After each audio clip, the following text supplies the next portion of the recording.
Hi, I'm Maris, and this is SoundAdvice.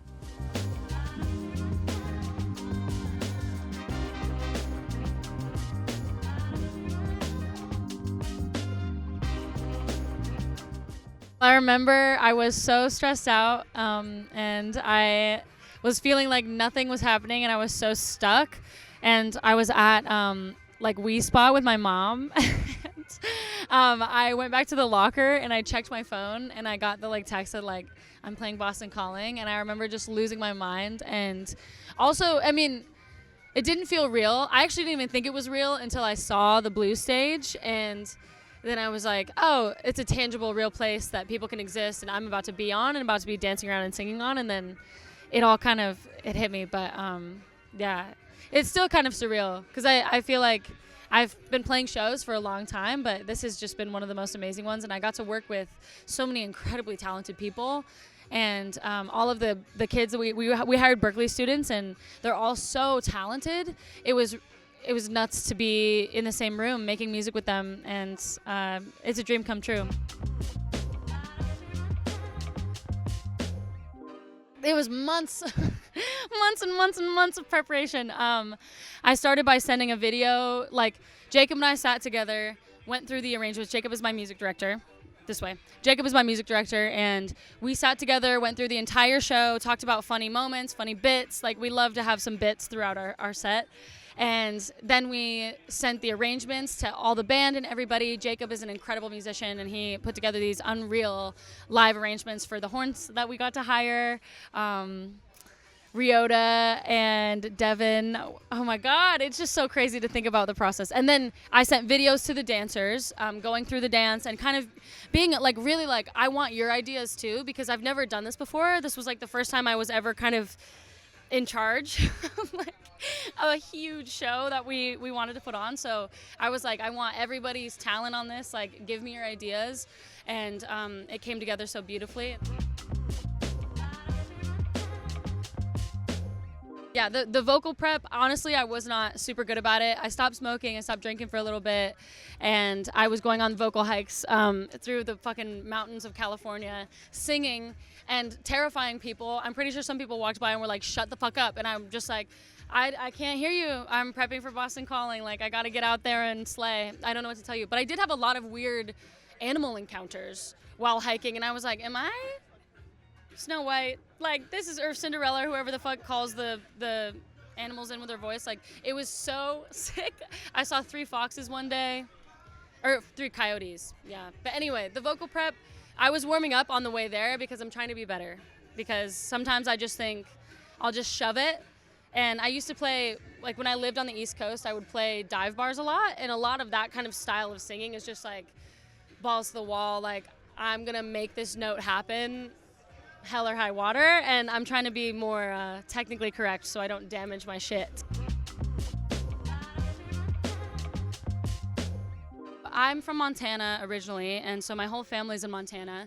And when I first moved to LA, I was super lonely for a long time. I just was having trouble making the same connections that I had developed, obviously through my life in Montana. And then so many of my best friends are on the East Coast. So when I get to come back here, I just have a million people to stay with and catch up with. But when I first got to LA, it was so lonely. And so I was staying in a really affordable situation, but I was renting a room from an older man, and it was kind of strange. I couldn't really have people over, but it was so cheap that I could afford to go on tour. And so I was like, it's worth it. But I got so lonely, and I had a period of time where I would just curl up in my bed every single day and watch Pretty Woman because I really wanted a sugar daddy, I guess, or I don't know. I also am just in love with Julia Roberts, and her smile makes me feel butterflies and inspired and whatever. I mean, obviously. And as I sit with the song more and more, I'm like, oh, I just am in love with Julia Roberts. That's what really happened. But at the time, I was like, I wish I could be her because I want a sugar daddy to just come into my life and be hot and, let me stay in a luxury hotel. So yeah, and now it's so fun to play live, and we have the little dance with it, which I literally came up with. We were doing I think we were looking at the merch that we made for this festival, and I was like, fuck, I need something for Julia Roberts, because so many of the other songs already have dances. False Idol, we already were ripping actual choreo to it. So we came up with that on the spot. And yeah, I just have the most amazing team of like cute, sweet girlies too. So it's super fun to do all that kind of the little dances and talking through the music videos and everything. It's so good. I'm from a family of salesmen. Like, my dad is a radio show host of a hunting and fishing radio show, and he sells his own merchandise. He wears his own merchandise. And like, my mom is a real estate agent, so I'm from a family of sales. So it was kind of a natural, like in high school, I wrote and produced an entire terrible, shitty, awful, like, do not ever try to find it or listen to it, album on GarageBand. And then I was like, to be a real artist, like, I have to burn this onto CDs and then package it and then sell it. So I like ordered a bunch of blank CD cases and like photoshopped it in my graphic design class during lunch and hand burned individual CDs, packaged them up and brought them to a local record store in my hometown called Rock and Rudy's, and brought them. I was like, please sell these. And they did. And it was #1 for like 2 weeks. Like, the community in Montana is just beautiful and so sweet and supportive. But like, that is kind of where I started. So I've always just been like, how do I create the experience? And also, like, you know, I don't think CDs are as viable these days, but I feel like there's going to be something that's like, you know, this makes it special and once in a lifetime. Like, for this, we did limited edition Boston Calling merch that was Boston Calling Maris and like on one shirt, because we were like, let's make a very specific, you know, this moment in time. You can only get it here. You can't buy it online. You can only buy it at Boston Calling, like, piece of product. And yeah, I think that's kind of how I think about it.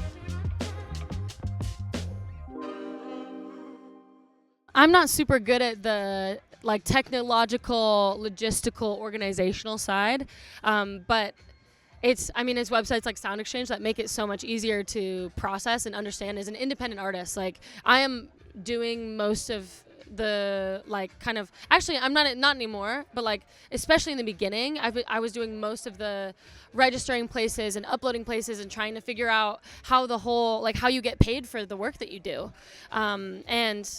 It's websites like SoundExchange that just make it so much easier to understand. And so Maya, who's on my team, she's over there. We have a day, we sit down, we hop on SoundExchange, we get everything registered. It's like easy breezy, beautiful. Now we're good to go and we don't have to worry about it.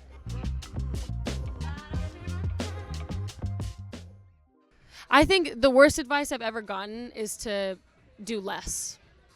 And like, or like, you know, kind of make the show smaller, or make the commitment to the camp, make it smaller, because it's like kind of scary sometimes to just like be earnest and go all out. I think fuck that. Always go 150 miles per hour and do it 110%, because in those moments, that's when I've felt like I've really felt the connection to people. So I would say, yeah, fuck going small, go big or go home.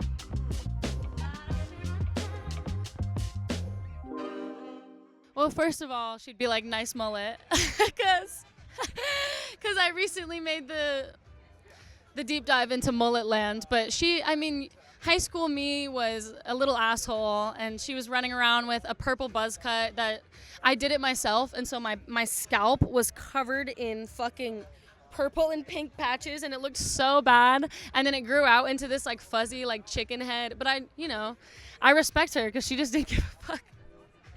And I had a period where I wore a lot of skinny jeans, so I regret that part.